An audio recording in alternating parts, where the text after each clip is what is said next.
The iron gates of Thornfeld Manor loomed before Eleanor like the entrance to her own grave.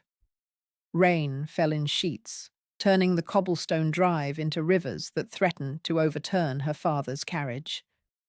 She pressed her palm against the cold window, watching the Gothic spires pierce the storm-darkened sky, and felt the familiar tightness in her throat, the place where her voice should have been.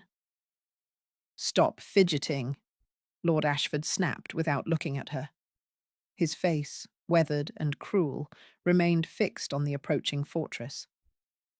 "You should be grateful.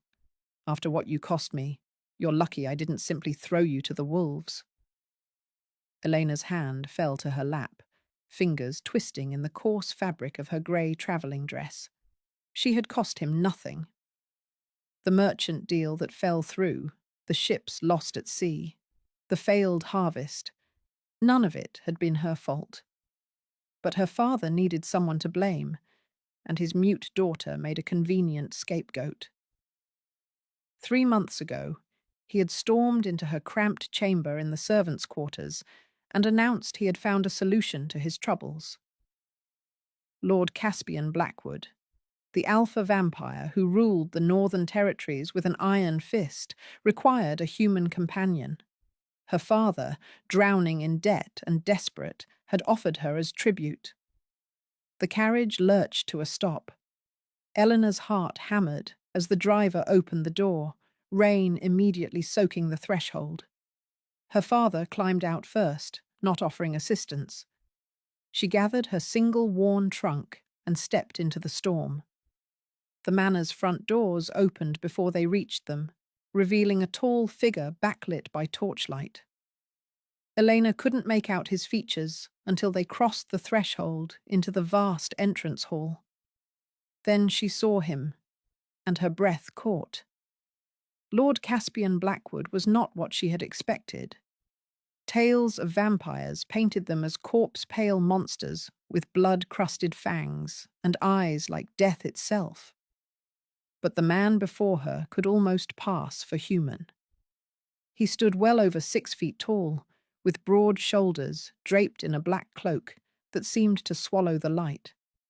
His hair was dark as midnight, falling to his collar, and his eyes, those betrayed his nature. They were deep crimson, ancient and knowing, set in a face of sharp, aristocratic beauty that seemed carved from marble. "Lord Ashford," Caspian's voice was low and smooth, like velvet dragged over stone. "You're late." "The roads were treacherous, my lord." Her father's voice took on a grovelling tone Elena had never heard. "But I've brought her, as promised. My daughter, Elena." Those crimson eyes shifted to her, and Elena felt the weight of his gaze like a physical touch. He studied her with an intensity that should have terrified her, but instead sent strange warmth spreading through her chest. For a long moment, he said nothing. "She doesn't speak, as I mentioned in my letters," her father continued nervously. "But she can read and write. She's been educated, despite her affliction. Leave us." Caspian's command cut through the air like a blade. Lord Ashford blinked. "My lord, I thought we might discuss the terms. The gold has already been delivered to your estate, more than you deserve for trying to sell your daughter as payment for your incompetence. Now leave my home before I reconsider my generosity." Eleanor watched her father's face flush red, then pale. He sputtered, but something in Caspian's expression silenced him. Without another word, without even a farewell glance at his daughter, Lord Ashford turned and fled into the storm. The doors boomed shut, and Eleanor found herself alone with the vampire lord. Silence stretched between them, broken only by rain against stone and water dripping from her sodden clothes onto marble floors. "You're cold," Caspian observed, his voice softer, "and soaked through. Come." He turned and walked deeper into the manor. Eleanor hesitated only a moment before following, her trunk clutched in both hands. They passed through corridors lined with dark wood and portraits of stern ancestors, lit by flickering torches and candles in iron sconces. The manor was enormous, a labyrinth that seemed endless. Finally, Caspian stopped before ornate double doors and pushed them open.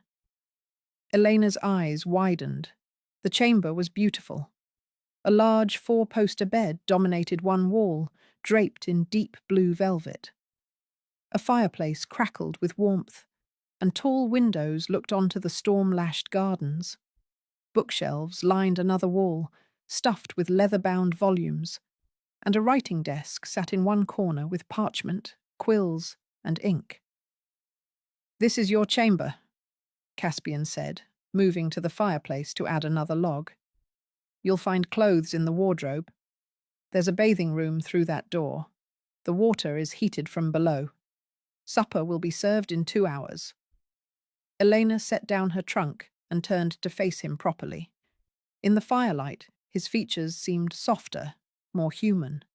But those eyes remained, burning with inner fire that marked him as other, as dangerous. She wanted to ask why. Why had he agreed to her father's proposal? What did he want from her? What would become of her in this dark place? But her voice remained locked away, unreachable. As if reading her thoughts, Caspian crossed to the writing desk and retrieved a leather journal and quill. He held them out. "I understand you communicate this way. Ask what you wish to know." Elena took the journal with trembling hands and opened to the first page. She dipped the quill in ink, her usually neat handwriting shaky from cold and nerves. She held it up for him to read. "Why did you accept my father's offer?" Caspian's expression didn't change, but something flickered in those crimson depths. "Because I was curious about the man who would sell his own daughter to settle debts, and I wondered what kind of woman would allow herself to be sold without protest." Elena's hand moved quickly across the parchment. "I had no choice." "Everyone has choices," Caspian replied. "You could have run, fought, found some way to resist." She wrote furiously now, anger giving her hand strength. "Where would I go? How would I survive? A mute woman with no coin and no family. I would be dead within a week." Caspian read her words, and for the first time, something like approval crossed his face. "Practical. I respect that. But you should know something, Elena Ashford. I did not bring you here to be my victim. I did not bring you here to punish you for your father's sins or use you for my pleasure. I brought you here because I am curious about you." "Curious?" she wrote, underlining the word twice. "Your father spoke of you with such contempt, a useless, mute daughter who brought him nothing but shame. Yet he also mentioned, almost by accident, that you manage his household ledgers better than any steward, that you organize his correspondence, manage servants, and somehow keep his crumbling estate functioning despite his efforts to destroy it. And you do all this while being treated as less than a servant in your own home." Eleanor stared at the parchment, unsure how to respond. No one had ever acknowledged her work before. "I have lived for 3 centuries, Caspian continued, moving to the windows with his back to her. "I have seen kingdoms rise and fall. I have watched humans love and hate and destroy themselves in endless cycles. And I have learned that the most interesting people are often those who survive despite every effort to break them. You interest me, Elena. That is why I brought you here." She wrote quickly. "What do you want from me?" "Company," he said simply, turning back.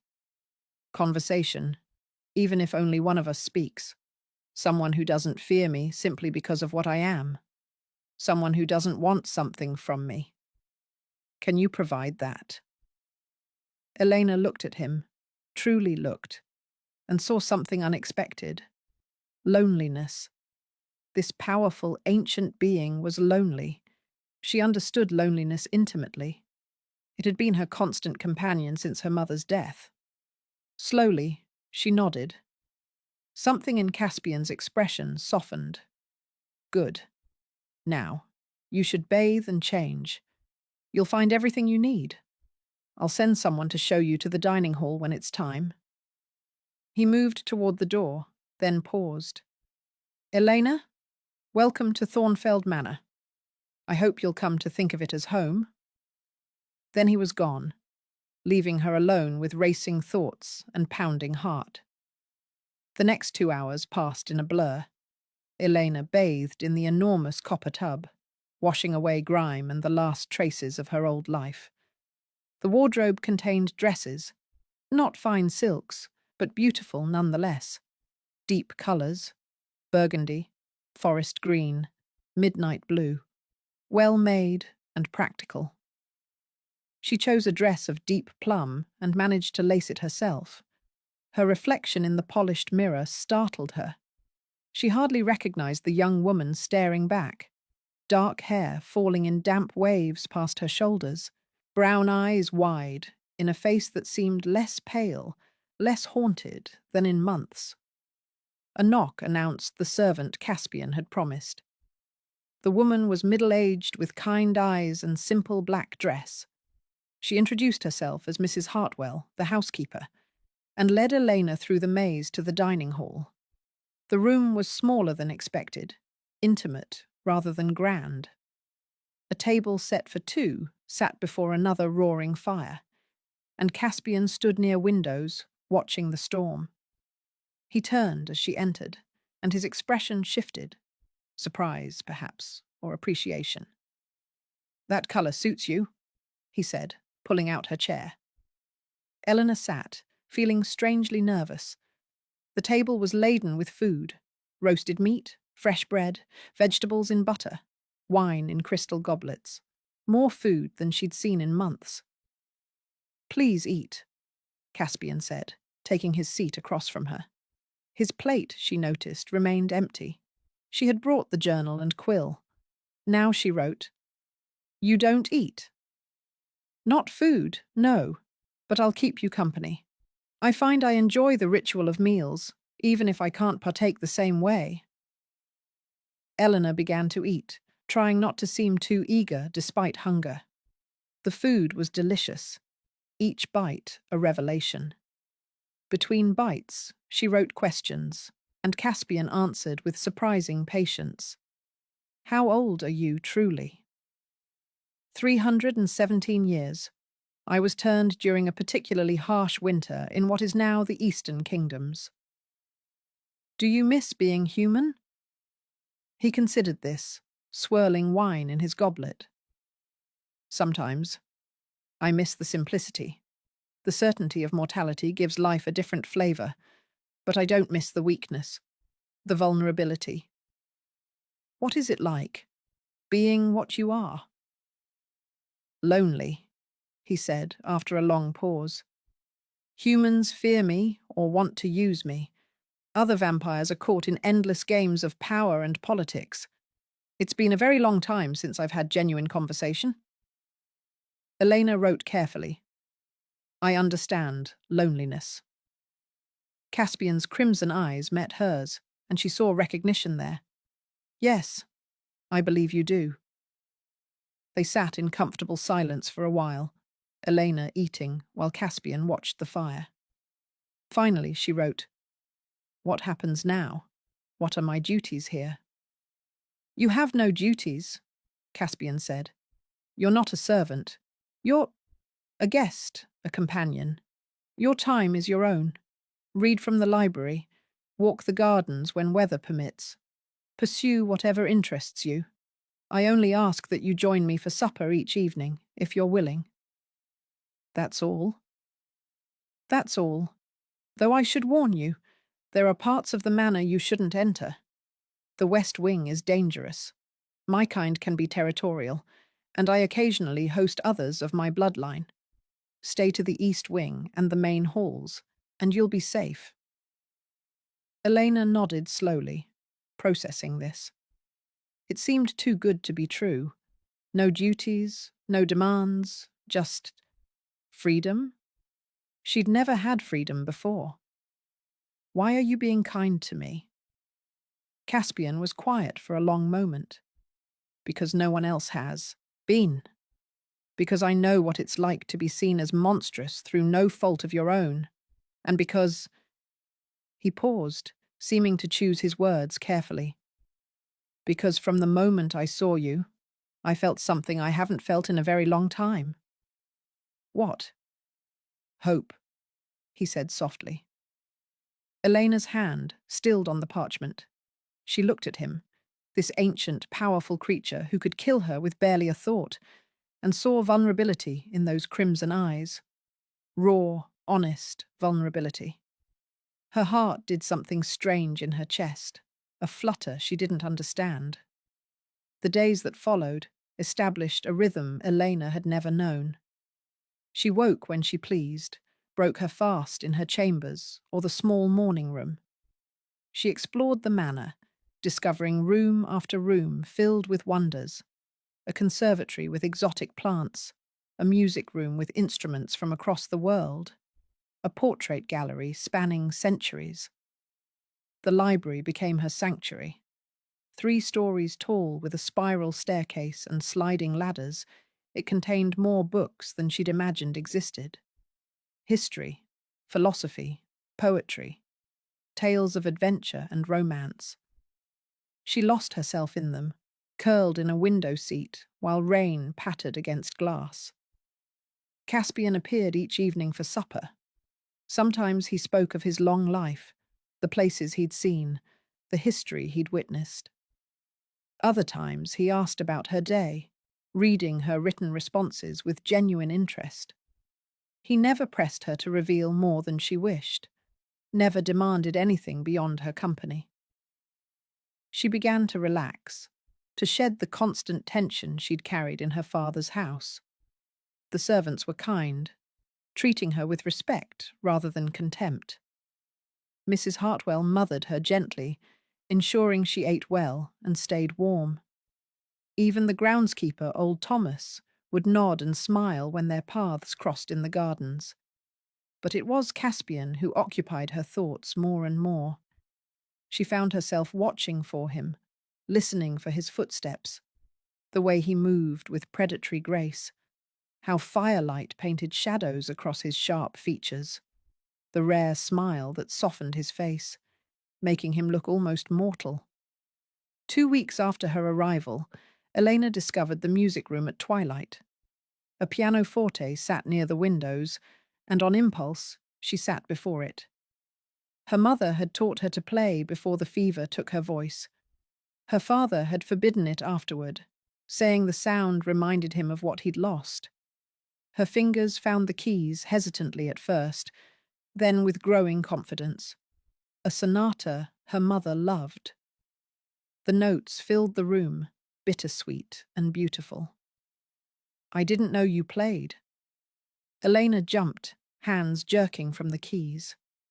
Caspian stood in the doorway, silhouetted against the hall's torchlight. She reached for parchment she'd taken to carrying, but he crossed the room quickly. "No, don't stop. Please. It's been years since I've heard music in this house." Elena hesitated, then turned back to the instrument.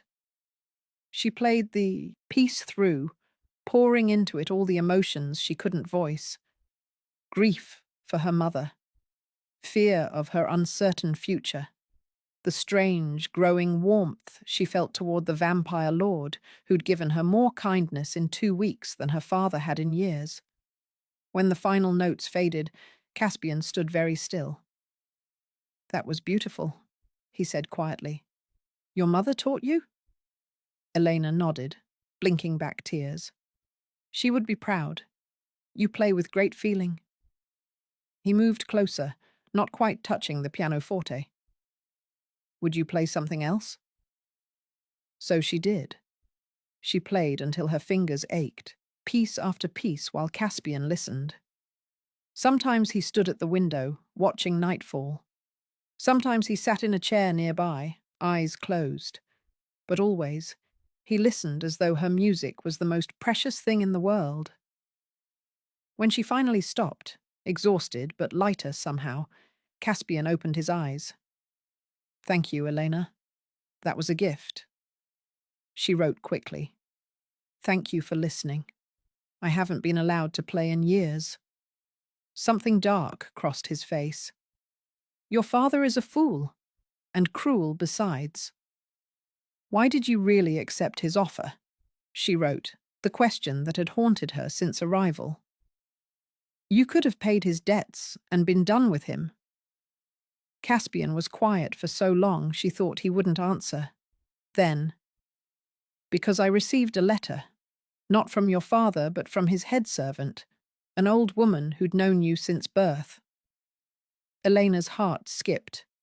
Martha, her mother's lady's maid, who'd been the only one to show her kindness after mother died. "She wrote that your father planned to send you to an asylum, that he'd convinced a doctor you were mad, not mute, that the asylum would take you with no questions asked, and he'd be rid of his embarrassing daughter forever." Caspian's voice was cold now, dangerous. "She begged me to intervene, to offer him something he couldn't refuse." Elena's hands shook as she wrote, "Martha did that, for me. She loves you. She was willing to risk your father's wrath to save you. So I made him the offer, framing it as my desire for companionship. He was too desperate to question it."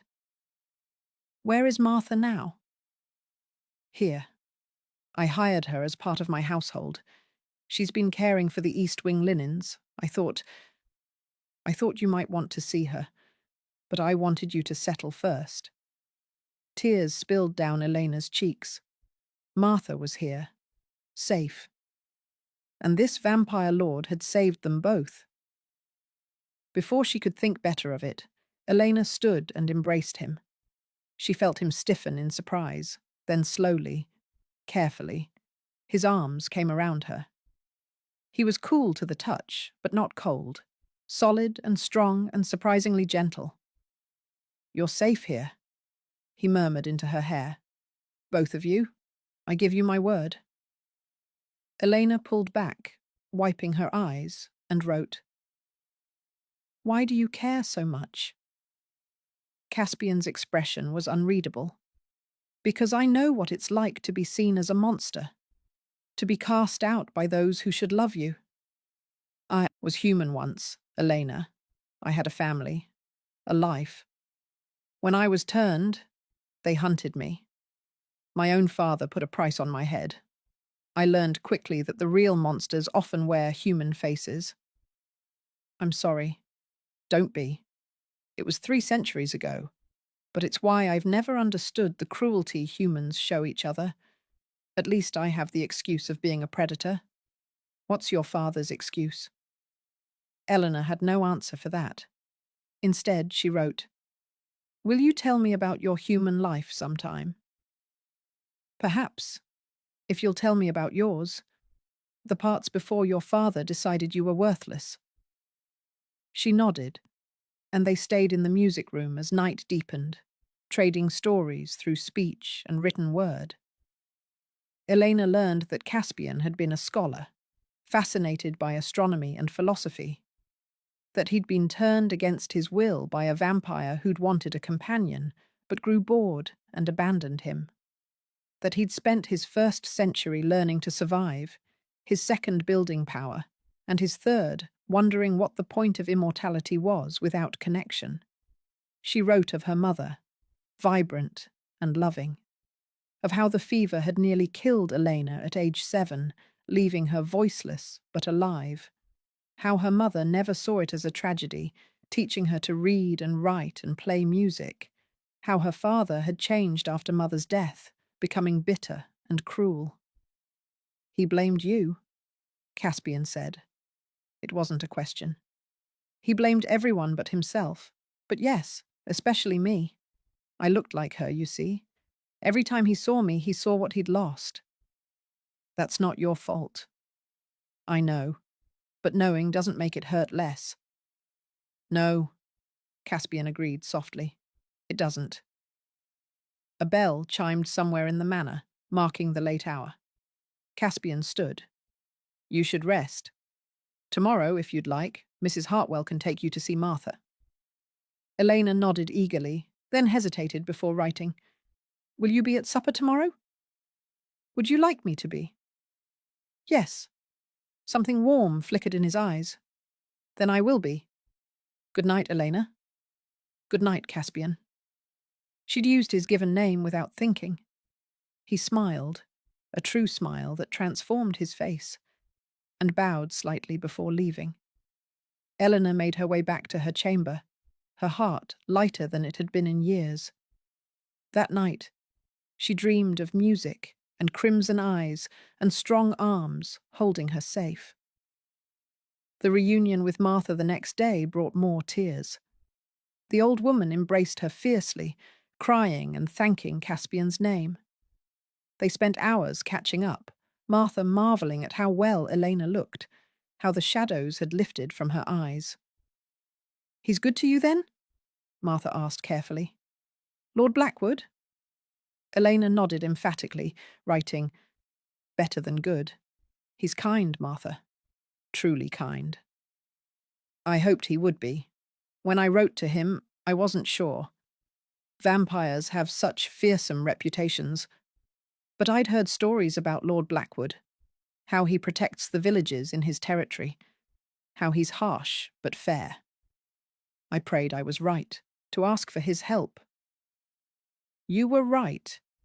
You saved my life. You saved mine too, child.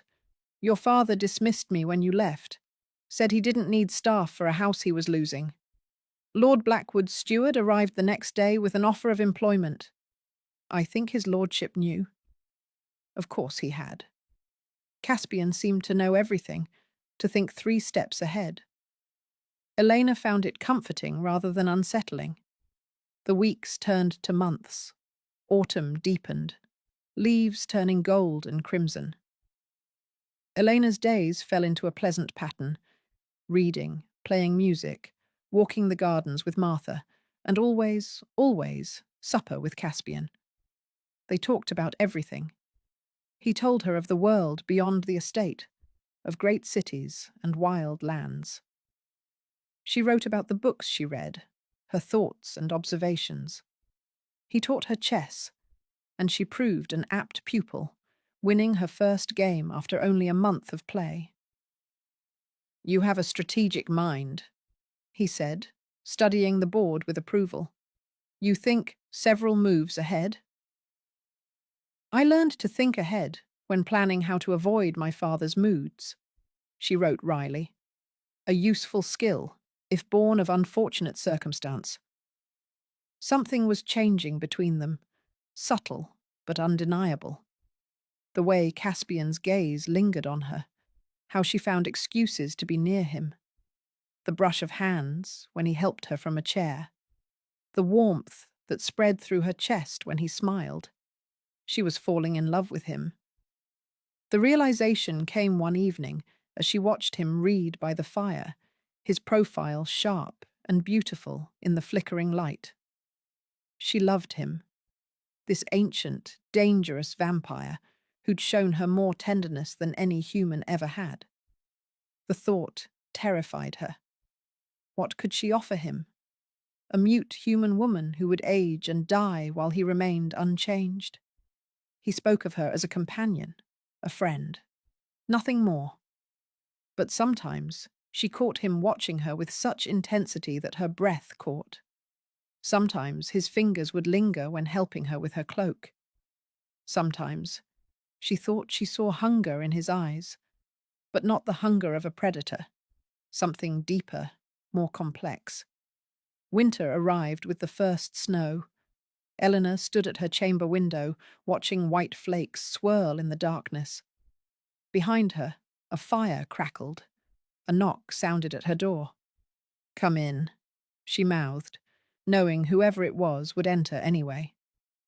Caspian stepped inside, and her heart leaped. He rarely came to her chamber. They met in common rooms, maintaining propriety. His presence here felt significant. "I'm sorry for the intrusion," he said, "but I wanted to give you this." He held out a small wrapped package.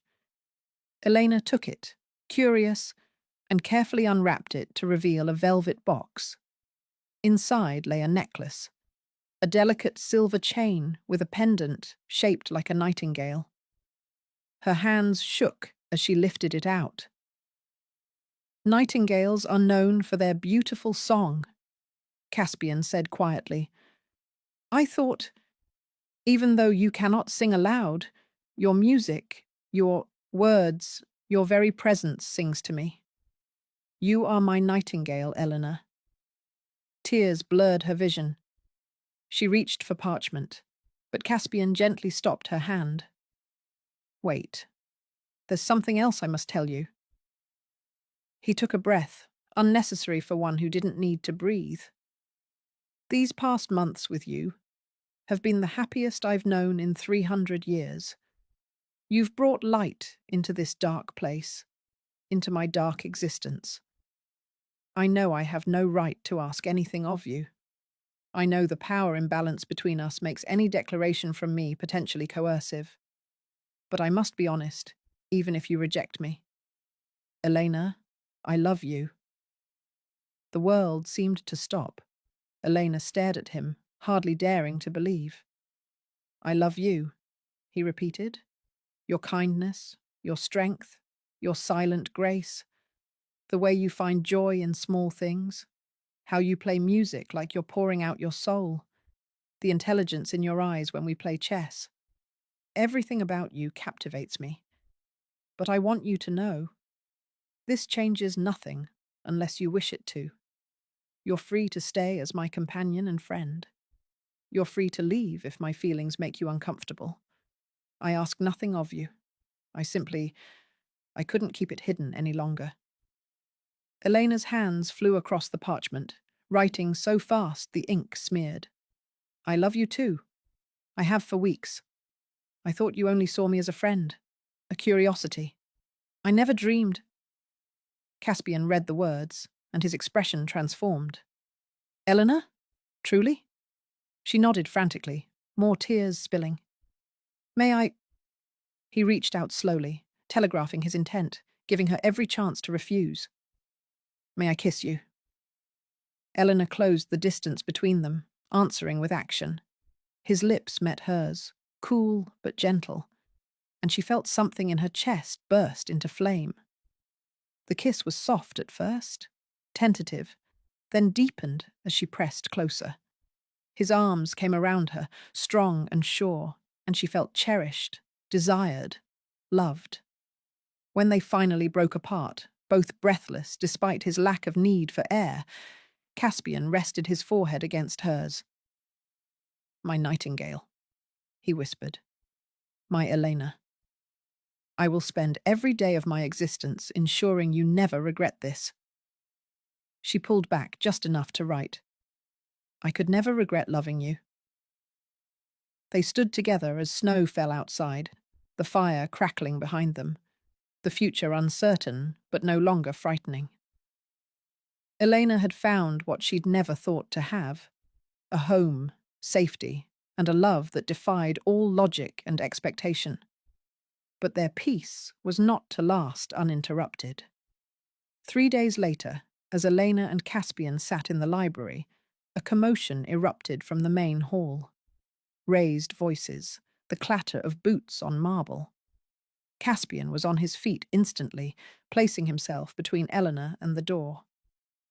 "Stay here," he commanded, his voice taking on a harsh edge she'd never heard. But Eleanor followed anyway, keeping back but refusing to hide. In the entrance hall, 3 figures stood surrounded by Caspian's guards. 2 were vampires. She could tell by their predatory stillness, their 2 perfect features. The third was human, a knight in armor bearing a crest she recognized with sinking dread, her father's crest. Lord Blackwood, the lead vampire said, his voice oily and pleased. Forgive the intrusion. I am Lord Thorne from the council. We've received a most interesting petition. What petition?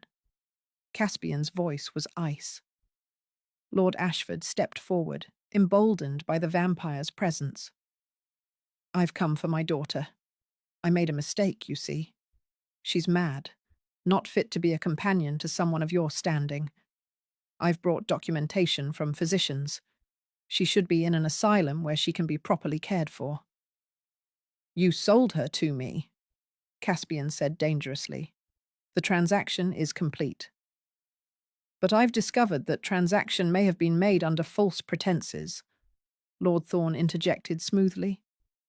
Lord Ashford claims his daughter is mentally unsound. The council takes a dim view of humans using defective goods to settle debts with our kind. It reflects poorly on human-vampire relations. Eleanor is not goods, defective or otherwise, and she is perfectly sound of mind. Then let us examine her, the other vampire said. Surely you won't object to a simple evaluation, unless you have something to hide. It was a trap. Elena could see it clearly. Her father had gone to the Vampire Council, probably with help from creditors eager to see his debts settled. If she was declared mad, the transaction would be void, and her father could use her elsewhere. Actually, send her to an asylum and be rid of her permanently. She stepped forward before Caspian could stop her, moving into the light where all could see her. 4 pairs of eyes fixed on her. Caspian's with fear and pride mixed together, her father's with malicious triumph, and the 2 council vampires with cold assessment. Lord Thorne smiled, showing too many teeth. The daughter herself. Tell me, girl, do you wish to remain here, or return to your father's care? Elena's jaw tightened. She couldn't speak. They knew that. They were counting on it, would use her silence as evidence of mental deficiency. But Caspian had taught her she wasn't powerless. She held up one finger. Wait. And turned, running back to the library. She heard Caspian call after her, heard footsteps following, but she was fast. She grabbed parchment and quill, and her hands flew across the page. When she returned, she thrust the parchment at Lord Thorne, forcing him to take it. He read aloud, his expression souring with each word. I am Elena Ashford. I am mute, not mad. I cannot speak due to illness in childhood, but I can read, write, play music, manage accounts, and think for myself. I choose to remain with Lord Blackwood of my own free will. My father sold me to settle his gambling debts. He now attempts to reclaim me not out of concern, but because he wishes to use me again, this time to be rid of me permanently, in an asylum where he won't have to see the daughter who reminds him of his dead wife. I am not a commodity to be traded back and forth. I am a person, and I have made my choice. Silence fell. Lord Thorne looked at Caspian, who stared back with undisguised challenge. She seems quite articulate to me, Caspian said softly. Hardly mad. She's lying, Lord Ashford burst out. She's been influenced by him. She doesn't know what she's saying. Elena grabbed the parchment back and wrote furiously, then shoved it at the council vampire again. I know exactly what I'm saying, he read. I was managing your estate while you drank and gambled it away. I kept your servants paid, your ledgers balanced, your correspondences answered. You never bothered to learn what I could do, because you never saw me as anything but a burden. Lord Blackwood has shown me more respect and kindness in 3 months than you showed in 20 years. I will not return to you. If the council forces me, I will run the first chance I get. I would rather die free than live as your prisoner. Lord Thorne studied her for a long moment. Then he turned to his companion. Your assessment, Lady Vera. The female vampire had been watching Eleanor with unreadable eyes. Now she spoke. The girl shows clear intelligence, agency, and determination. Her muteness is obviously physical, not mental. Lord Ashford's claim appears to be false. But her father sputtered. However, Lady Vera continued, we must consider the precedent. If humans can simply sell family members to vampires to settle debts, it opens disturbing possibilities. I didn't sell her. You absolutely sold her, Lord Thorne cut in. We've reviewed the correspondence. You offered her explicitly as payment. The question is whether Lord Blackwood took advantage of a mentally deficient human, which would indeed be a violation. But Lady Vera is correct. The girl is clearly competent. He looked at Elena again, and there was something almost like respect in his ancient eyes. Tell me, Miss Ashford, if you had other options, family who would take you in, resources of your own, would you still choose to stay here? Elena wrote quickly. Yes, I would choose him even if I were a princess with a kingdom at my feet. Caspian made a soft sound behind her. When she glanced back, his expression was stunned, adoring. Lord Thorne actually smiled. Well then, it seems Lord Blackwood has found himself a companion of spirit. The council finds no fault in this arrangement. Lord Ashford, your petition is denied. You can't. I have rights as her father. You forfeited those rights when you sold her, Lady Vera said coldly. Be grateful we don't fine you for wasting the council's time with false claims. Now leave. Before we decide, you owe Lord Blackwood compensation for your attempt to defame his household. Guards appeared, Caspian's men, and escorted her father out. He shot Elena one last look of pure hatred before disappearing into the night. The council vampires lingered. Lord Thorne studied Caspian with new interest. You've changed, Blackwood. When last we met, you were as cold as Winterstone. This human has affected you. She has, Caspian agreed, moving to stand beside Eleanor, his hand finding hers. For the better. Love between our kinds is complicated. You know this. I know, but I've lived 3 centuries alone. I'll take complicated over empty any day. Lady Vera's lips quirked. Then we wish you joy of it. Come, Thorne. We've lingered long enough. They departed in a swirl of dark cloaks, leaving Eleanor and Caspian standing hand in hand in the entrance hall. The moment the door closed, he pulled her into his arms, holding her tightly. You were magnificent, he breathed. The way you stood up to them, to your father. I've never been prouder. Elena pulled back to write. I wasn't going to let them take me from you. You could have been safe. If you'd said you wanted to leave, the council would have protected you, found you a place. I don't want safe without you. I want you. Caspian kissed her then, deep and desperate, and Eleanor poured everything she felt into returning it. When they broke apart, both were trembling. Marry me, Caspian said suddenly. Eleanor blinked, startled. I know it's sudden. I know there are complications. You would remain human, aging while I don't, unless you choose to be turned, which is a decision that shouldn't be made lightly. But Elena, I want the world to know you're mine, and I'm yours. I want to wake every evening knowing you chose me. Marry me, please. Eleanor's heart felt too large for her chest. She wrote, Yes, yes, 1,000 times yes. They were married a month later in the manor's small chapel. Martha cried throughout the ceremony. Mrs. Hartwell ensured every detail was perfect. The few villagers Caspian protected were invited and came, bearing gifts and well wishes. No one from Elena's former life attended, and she didn't care. She wore a gown of deep blue velvet, with the nightingale necklace at her throat.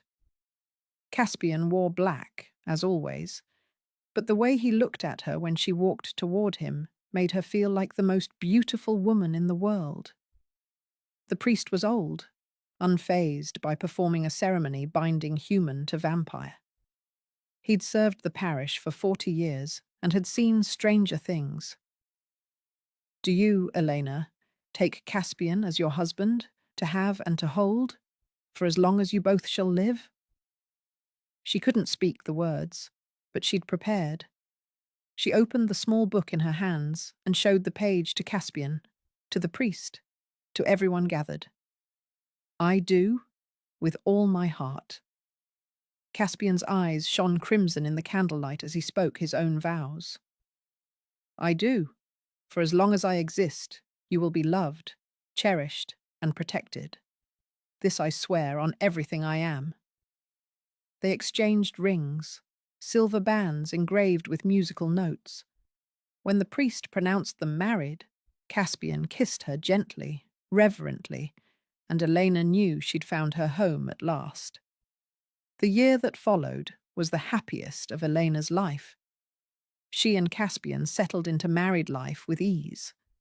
They established routines, music in the evenings, chess by the fire, walks through the gardens regardless of weather. He taught her about vampire society, the delicate politics he navigated. She helped him with correspondence, managing his affairs with the skill she'd honed in her father's house. But more than the practical day-to-day, they simply enjoyed each other. Caspian was endlessly fascinated by her perspectives, her observations about the world. Elena learned to read his moods, to know when he needed quiet companionship versus conversation. They communicated in ways beyond words, touches, glances, the shorthand that develops between two people who truly know each other.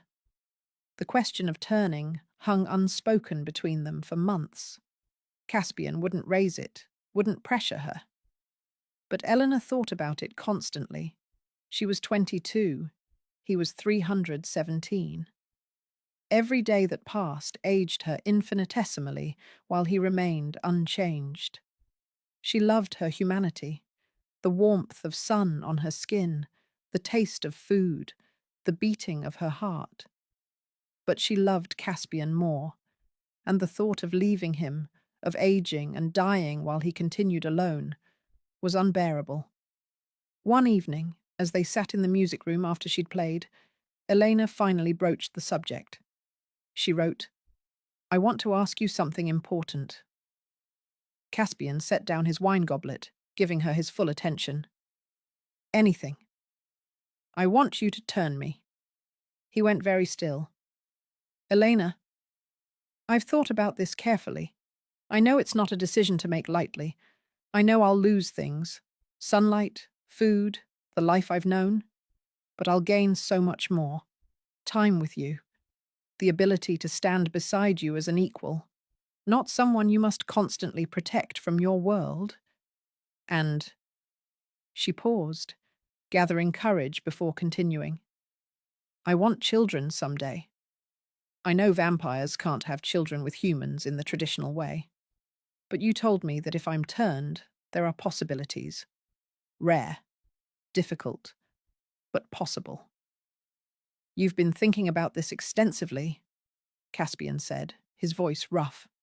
For months. I'm sure, Caspian. I choose you. I choose this life. I choose forever, if you'll have me. He was across the room in an instant, too fast for human eyes to follow, pulling her into his arms. If I'll have you, Elena, you are everything to me, but I need you to be absolutely certain.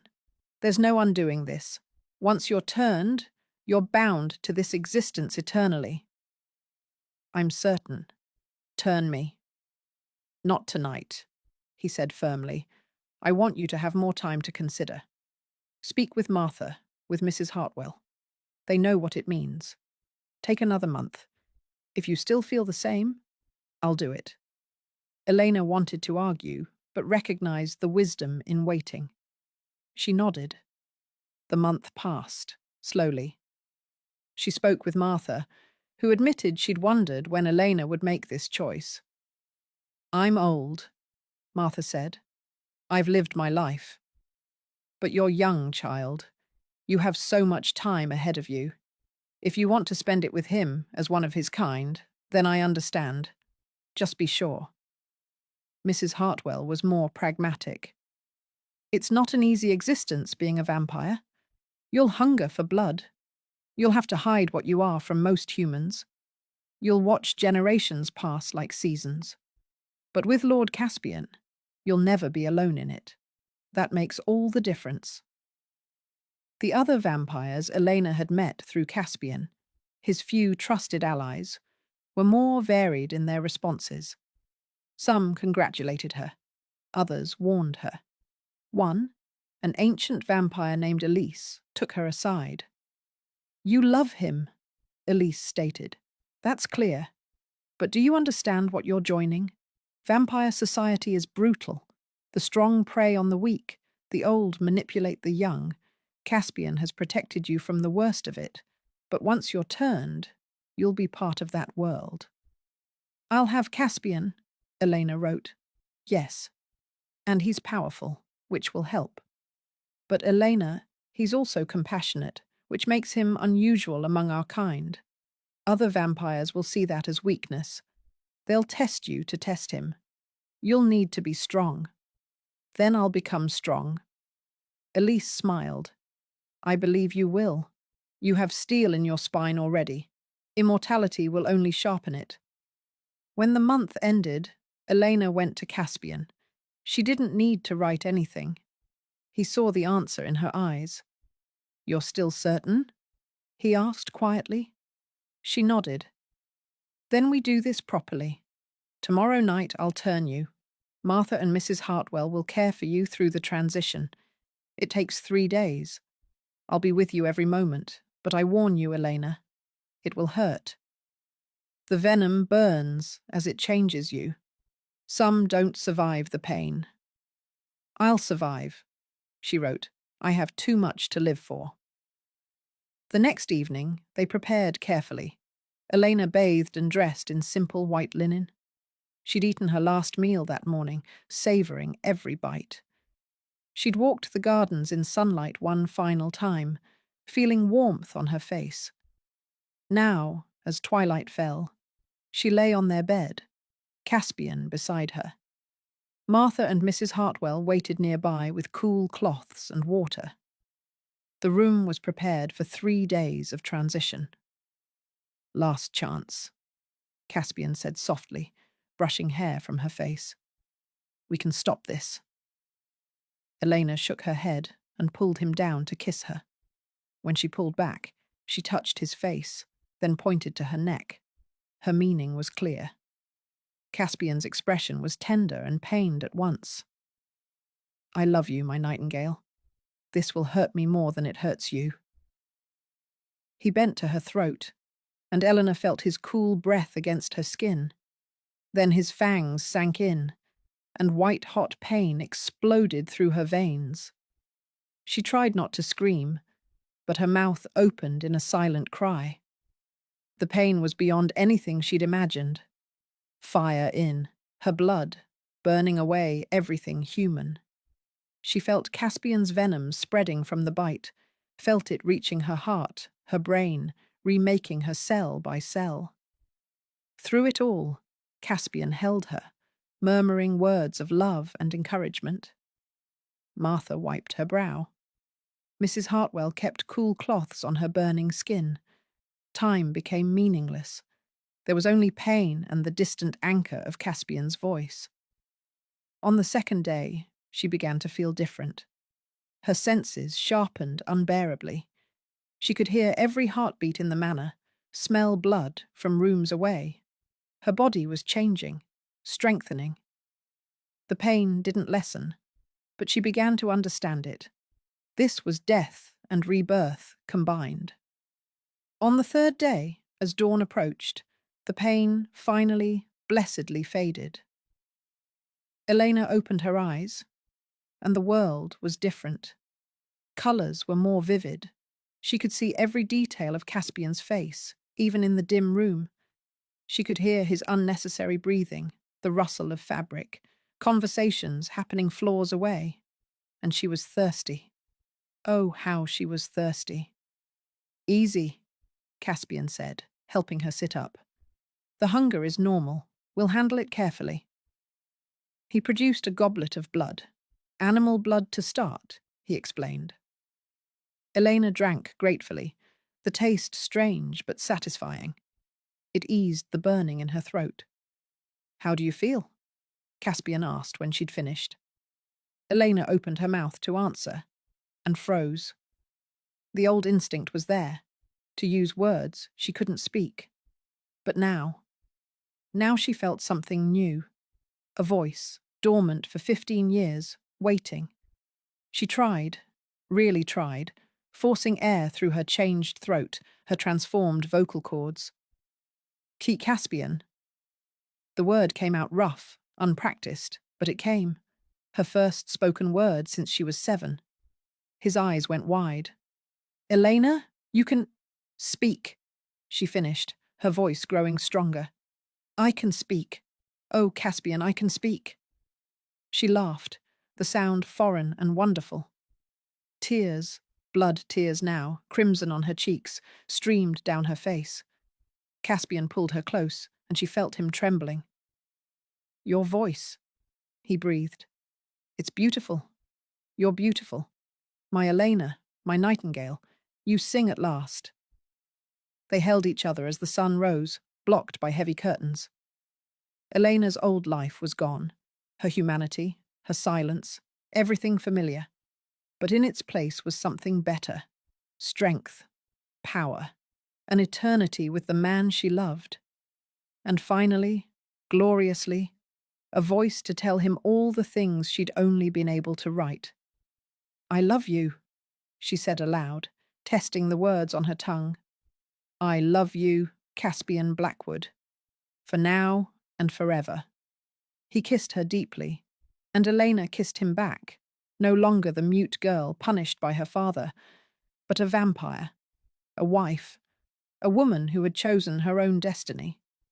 Their forever had only just begun. Years passed, then decades. Elena adapted to immortal life more easily than many fledgling vampires. With Caspian at her side and her newly found voice, she navigated vampire, society with grace and cunning. The steel Elise had seen in her proved true. Elena was compassionate like her husband, but not weak. Those who tested her learned quickly that the Alpha's wife had teeth of her own. She used her voice strategically, knowing its power. When she chose to speak at council meetings or gatherings, others listened. There was something about her, perhaps the memory of her silent years, perhaps the novelty of a turned human who had gained rather than lost, that commanded attention. But her favourite moments were still the quiet ones, playing music with her enhanced vampire hearing, able to detect nuances she'd never caught before, reading beside Caspian in their library, now able to discuss the books aloud, walking through moonlit gardens, speaking of philosophy and dreams and the small wonders of existence. Martha lived another peaceful decade before age claimed her. Eleanor sat with her at the end, holding her hand. Thank you, Elena whispered, for saving me, for loving me when no one else would. You saved yourself, child, Martha replied, her voice weak but certain. You were always strong. You just needed someone to see it. Lord Caspian saw it, and now the whole world sees it. After Martha passed, Elena grieved but didn't shatter. Death was different now that she stood outside its reach. She honoured Martha's memory by continuing to live fully, to appreciate every moment of the immortal life the old woman had helped secure for her. In their 50th year of marriage, Elena approached Caspian with a question that had been growing in her mind. They sat in the music room, always their favourite place, after she'd played a new composition she'd written. I want to try for a child, she said. Caspian lowered the book he'd been reading. Elena, I know it's difficult. I know the chances are small. But you said it was possible. For vampires who love deeply enough, whose bond is strong enough. We have that, don't we? We do, he agreed quietly. But the process is dangerous. If it works, you'll carry the child for a year instead of 9 months. The birth is difficult, often fatal even for vampire mothers. And there's no guarantee the child will survive. I know the risks. But Caspian, we've built something beautiful here. A home, a life. I want to create life with you. Please. He studied her face, seeing the determination there. Finally, he nodded. If this is what you want, then we'll try. But promise me, if it becomes too dangerous, if you're at risk, you'll let it go. I promise, she said, though they both knew she was a terrible liar. The process was ancient magic, ritual and intent combined. It required sacrifice, not of life, but of essence. Blood rituals under full moons. Prayers to older gods than either of them believed in. The pooling of their combined power. Their love made tangible. For months, nothing happened. Then a year. Elena began to lose hope. But in their 52nd year, together, she felt it. A flutter of life inside her, impossible and real. She told Caspian that evening, and he actually wept, blood-red tears of joy and terror mixed together. A child, he breathed, his hand on her still flat stomach. After 300 years of existence, I'm going to be a father. The pregnancy was as difficult as promised. Elena's vampire body fought the foreign presence even as it nurtured it. She weakened in ways that frightened them both. Caspian barely left her side, constantly monitoring her condition, consulting every ancient text and knowledgeable vampire he could find. Mrs. Hartwell, aged but still serving the household she loved, prepared rooms and supplies. Elise came to stay, providing expertise. She'd helped with the rare vampire births before. The child will be powerful, Elise warned. Half vampire by birth, not by turning. It's unprecedented in my lifetime. I've only heard stories. Will Elena survive? Caspian asked bluntly. I don't know, but she's stronger than any vampire I've met. If anyone can do this, it's her. The year-long pregnancy felt eternal. Elena spent the last months in constant pain, her body literally tearing itself apart to accommodate the growing child. But she never complained, never regretted.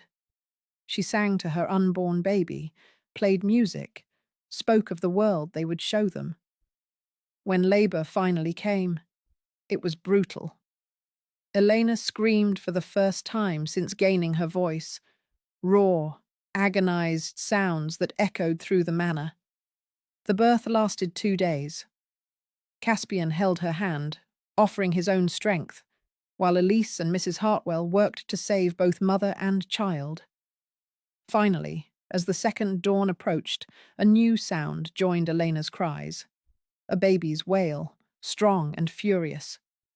A girl, Elise announced, cleaning the tiny, perfect infant. You have a daughter. Eleanor collapsed back against the pillows, more exhausted than she'd thought possible.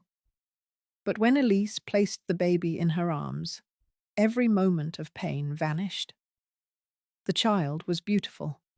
Dark hair like her father, eyes that shifted between brown and crimson, tiny fingers that gripped Elena's thumb with surprising strength.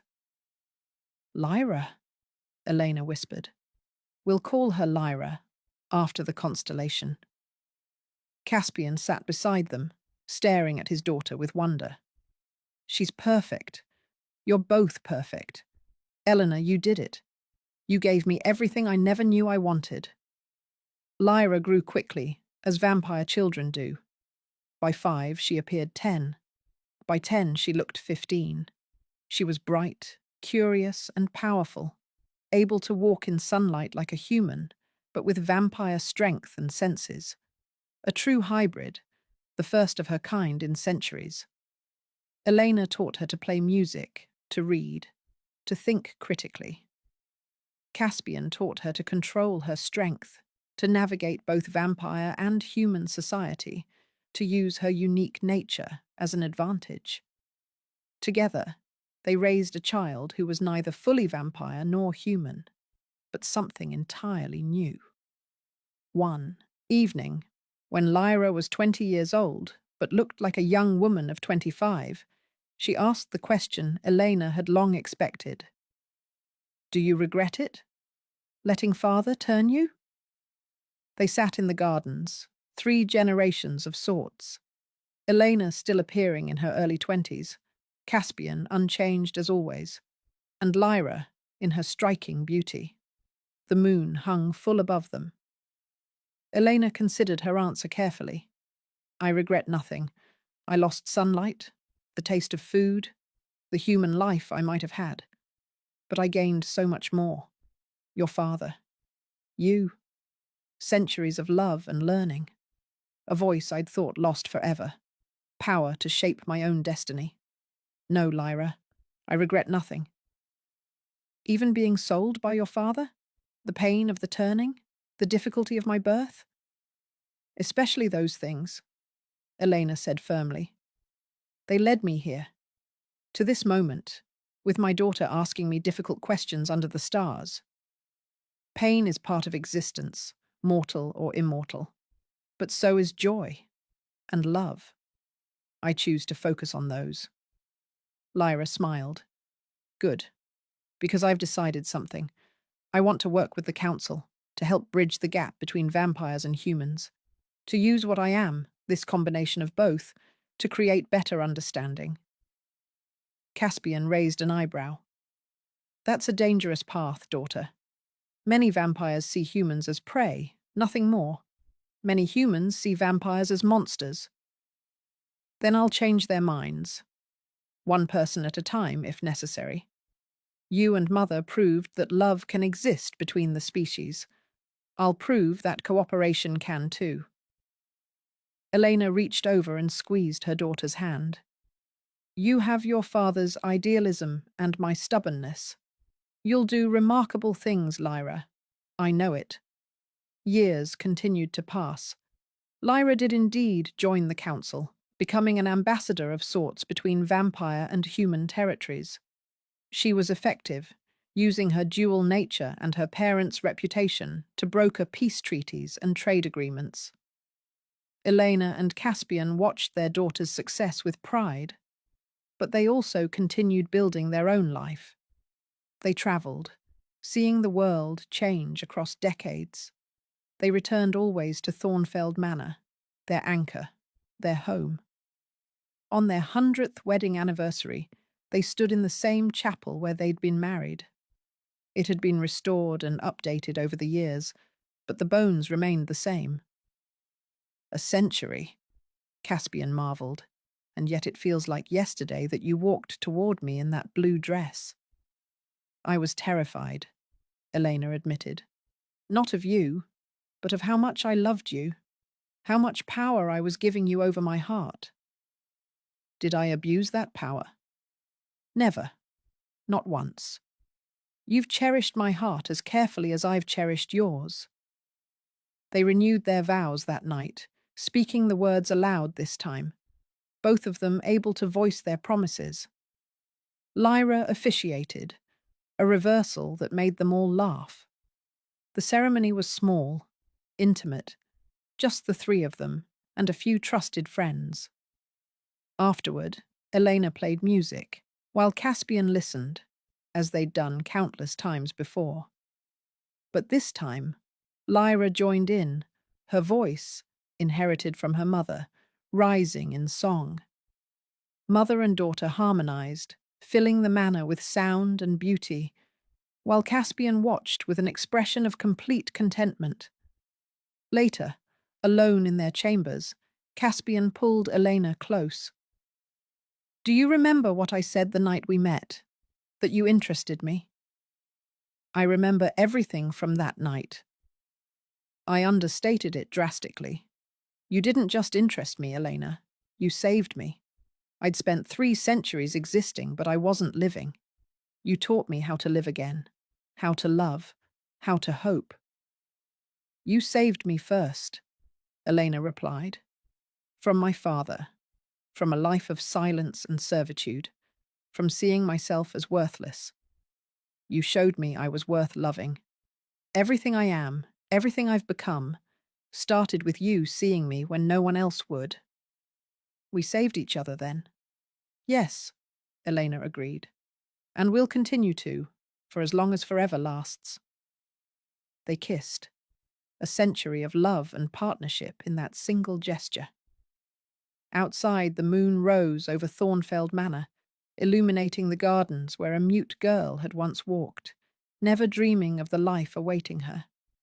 Elena had been given to an alpha vampire as punishment by her father, meant to be discarded, forgotten, erased from his life and conscience.